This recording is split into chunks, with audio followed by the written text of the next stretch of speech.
Another vine that can be dangerous is the worm ripper. What? What the fuck?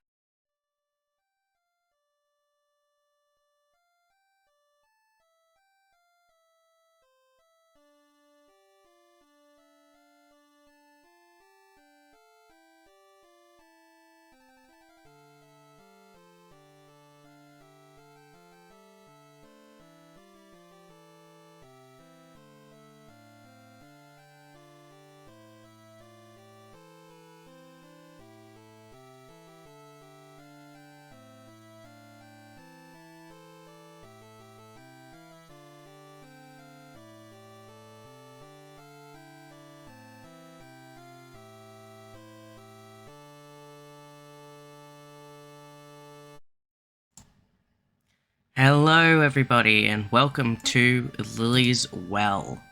I'm gonna turn this down. Sorry about that. Welcome to Lily's Well. This is a free game on Steam. This is apparently a horror game, which should be fun. But yes, this is apparently a horror game. There were some warning tags on it. So, before I start playing this game, please be advised, those watching, that this game does contain depictions of violence, gore, child harm, child endangerment, child death, and suicide. It's a horror game about disturbing content. So that is your trigger warning. That is your trigger warning. Please be advised. Now, that is so loud. I wish you could not just turn it to 20%. But we'll see how we go. We're going to start. I've never played this before. I don't know what Lily's Well is. It is a cold, rainy day in the Tabachi household. You are Lily. Lily is a young, innocent girl, 9 years of age. You live in a modest home with your papa. On this cold and rainy day, you are knitting on the couch while papa packs his things. Tonight, he needs to go to work in order to teach a night class. As Lily is a good child, Papa trusts you to stay safe while he is gone. Before he leaves, Papa makes hot dogs and the boxed mac and cheese. He helps you pour the cheese sauce on your hot dog in order to make it taste better. You enjoy your meal together, ignorant of future events. Papa puts you to bed Papa puts you to bed with the sounds of rain lulling you to sleep.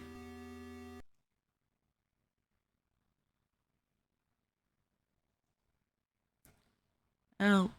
Someone. Help. Well, that doesn't seem creepy at all. You awaken to the sound of a voice. Hey, Lily. The voice seems to come from outside. You look out your bedside window. Nobody. There's nobody among the rain and darkness. Was it a dream? You open your window a crack to listen closer. Please. It hurts. Help. The well. Someone is in the well. The rope, the rope normally hanging from it has vanished. You are a good girl, so you get out of bed to go help. Read instructions? Yes. Controls. Use the arrow keys to move Lily around. Lily can also move by clicking on a desired location. Touchscreen users can additionally move Lily by tapping where they want her to go. Objects can be interacted with by pressing the Z or space key in front of it. This can also be done by clicking or tapping on the object. This game auto-saves to keep track of your progress. It can be safely exited at most times. Certain objects and structures require the uses of other items in order to progress. To use an item, open up the menu screen with the Escape or X key. Touchscreen instruction to be added. On the menu screen, select the Stuff option to access collected items. By selecting an item and using it on Lily, she will use it. Lily must be right in front of the item's target in order to use it. Some items have multiple places they can be used, so don't be afraid to get creative. There are 4 different types of items: stuff, ropes, keys, and files. Stuff makes up normal items that can be used to interact with objects outside of the menu. These often have more than one use, so it's recommended to play around with them if stuck. Ropes are the main goal to work towards. These items are what Lily needs to climb down the well. The more obtained, the further down she can get. It is important to note that not all ropes are good materials. Once a rope is collected, it cannot be put back until Lily climbs down the well. Keys are keys. They can open up certain doors and can be used infinitely in any playthrough. Finally, files are notes, letters, books. They're really anything that can be read, just like these instructions. Even if not directly taken, any file read during a playthrough can be reread from the file selection for ease of access. The well. After collecting at least one piece of rope material, Lily can climb down into the well. The material quality and length affect the overall result of the descent. Note, once Lily goes down the well, there is no going back. Okay, I have to actually use the arrow keys. I can't use WASD.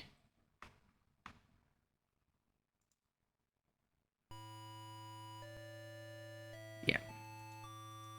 Oh, she moves quickly. If I click, she moves really quickly. This is your wardrobe. You can't open it right now, but maybe you'll be able to someday. Your knitting basket gives you comfort despite the stormy weather. Look, you only have one large ball of yarn left. Check status. No pieces of rope material. Lamp. This is what's keeping your room bright right now.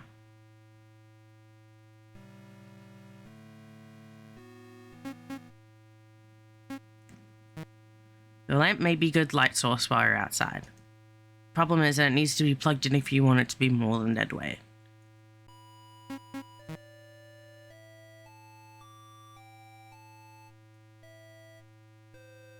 This is Sniffle Bear, or Sniffles for short.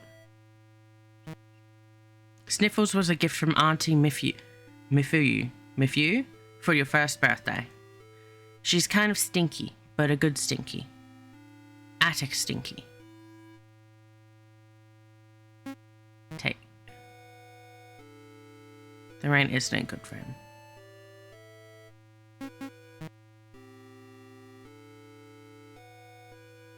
Can I get back into bed?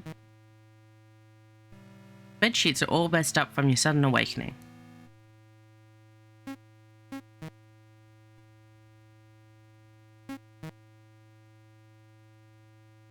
You remember a movie that Papa brought back one weekend where prisoners use sheets to escape from prison?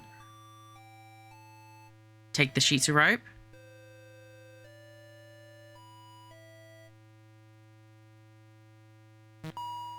You took the sheets.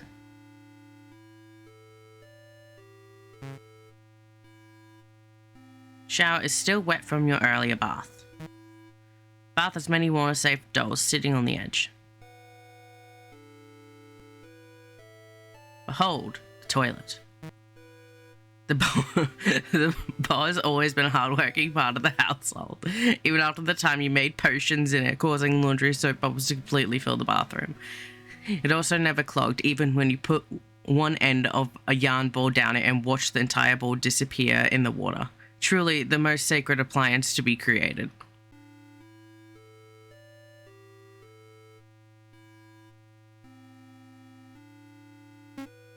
Can I take the bath? Even if you stood on the edge of the tub, you wouldn't be able to reach the curtain hooks. Trying too hard at this would probably result in you cracking your head open on the side of the tub. You have no concept of what an ER is, so you'd be out of luck if that happened.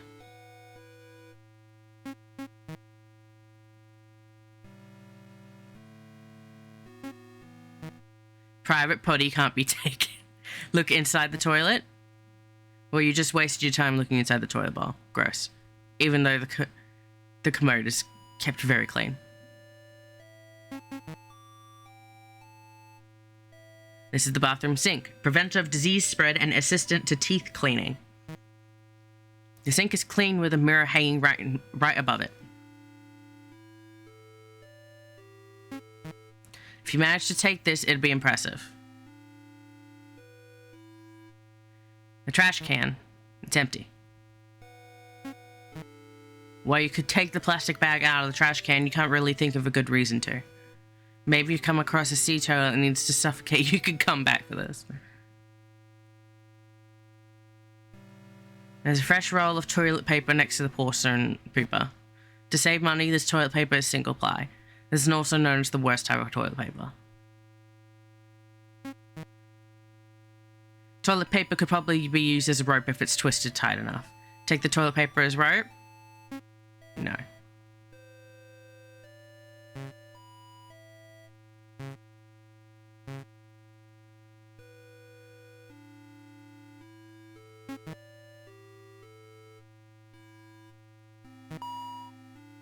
Took the ball of yarn. Fuck it, let's take the toilet paper. Toilet paper could probably use as rope as twist tight enough. Yes, took the toilet paper. I assume this is my dad's room.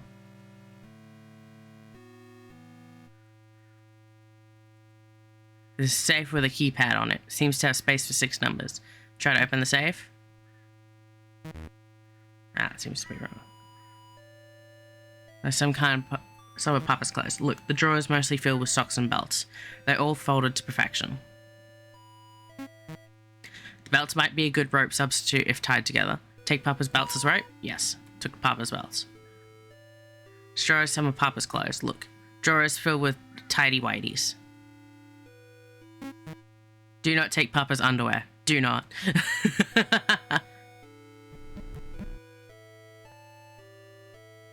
Papa's bed. This bed has always remained tidy as far as you can remember. You aren't even sure if you've seen Papa sleep in it. Take. You try to take the sheets off, but it seems attached to the mattress somehow. Maybe there never were actual sheets and the bare mattress just looks like this. That's creepy. Why is the music doing that? Oh, there we go. It's a trusted family television. Collection of VHS tape can be found in the cabinet under the TV. Some notable ones include Rosage's Guide to Sunman and Clip Clop and Friends Collection 1. Can I take the TV? Now isn't the time to watch movies. Couch sits with nobody to sit on it. There's a pillow on the couch with a quote from that author that looks like a scary pirate. While you can't take the couch, you can see if you can take something from underneath it. Look to see if there's anything good to take. Nothing here but dust bunnies. Ooh, I don't like that.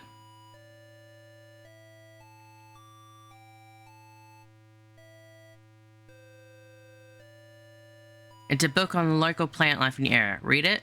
Which section would you like to read? Introduction. Greetings and thank you for picking up my guide for the special flora located in Bethany's Mirror, Vermont.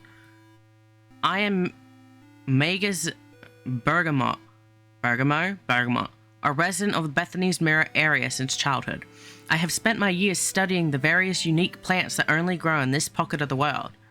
Many of these plants take on unique and unexpected roles in their ecosystems, as well as provide plenty of uses for local foragers.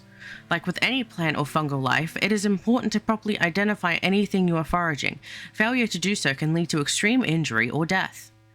It is additionally important to not violate anyone's personal territory while foraging.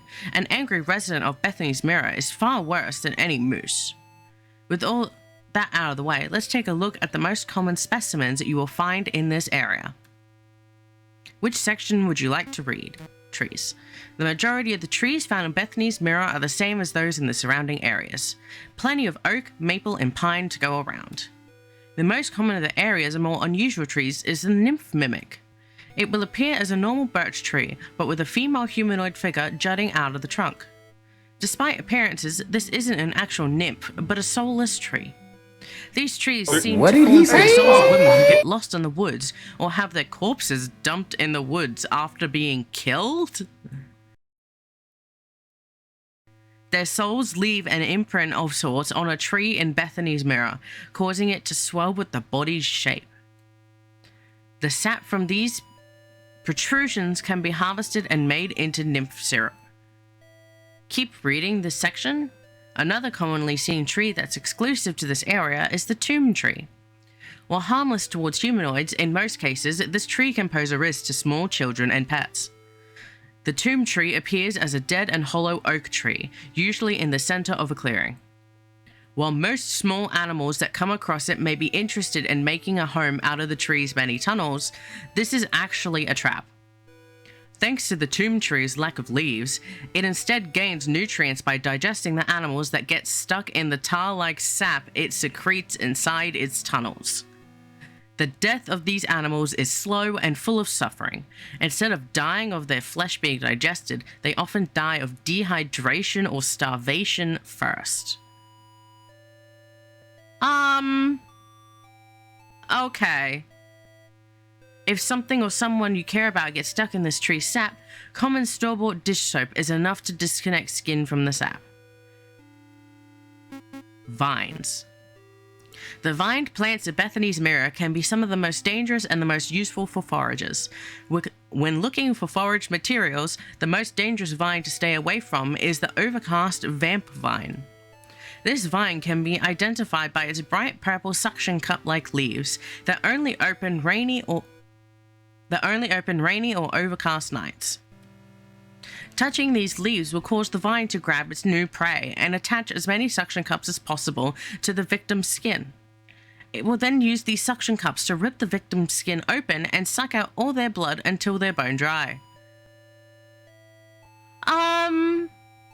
What? What the fuck? Another vine that can be dangerous is the worm ripper. I'm sorry, the what ripper? Despite its name, it doesn't actually rip out worms, but its danger still cannot be underestimated. The worm ripper is only dangerous for those who eat the bright red berries off of its vines. Touching or squashing berries appears to be harmless. After being consumed, the berries will latch onto the inner linings of its new host's stomach and intestines. Like a tapeworm, the seeds inside the berries will steal nutrients from the host before eventually sprouting. Sensing the sun outside of the body, the new plants will violently burst out of the host's organs, likely leaving the host to bleed out and the new vines to grow on the nearest tree or other large object. The body will be used by the worm ripper as extra food throughout its life. Luckily, the worm ripper vine becomes very brittle shortly after separating it from its root. This makes it easy to incinerate. One vine that is both dangerous and useful for foragers is known as Orderly's Punishment. Often found in shady areas along tall trees, Orderly's Punishment can be easily identified by the blue thorns growing along it. Take extra care not to get pricked by these thorns, as they will inject an intense hallucinogen that will last around 12 hours on average. They will additionally cause an intense itchy sensation on the victim's inner organs. By removing these thorns though, this vine can be used as a very helpful building material. It is capable of holding on average of 460 pounds of weight, even after being dried out. For those suffering from joint pains, you may want to look for the flower of Icarus. This yellow flowering vine grows swiftly in the rain and thrives in deep wooded areas, so that doesn't sound too bad. By licking the pollen off of the flowers once a day, humanoid joints will begin to repair themselves. It is, however, very important to not take the vine itself or pick the flowers. After being removed from where it originally planted its roots, the plant will quickly start growing microfractures, causing it to be easily destroyed after little amounts of pressure. Root vegetables? Going around Bethany's mirror, there are plenty of root vegetables that can be found only here. This is due to the area's creation and the impact the outside has on it. The dwarf mandragora can be found by paved roads near the area's border. Despite its name, it is not in the mandragora's genus rather than the Dorcas genus. Oh, excuse me. They appear as inch-wide clusters of white flowers that grow at the side of the road. Picking them will reveal a purple root vegetable in the shape of a human baby. These vegetables range from 3 to 5 inches tall. They can cause mild stomach discomfort if eaten raw, but boiling them kills the toxin that causes this. Dwarf mandragora is best served with melted cheese and beef. The rest of this section's pages seem to have been cut out with scissors in order to keep the recipes. Stop reading.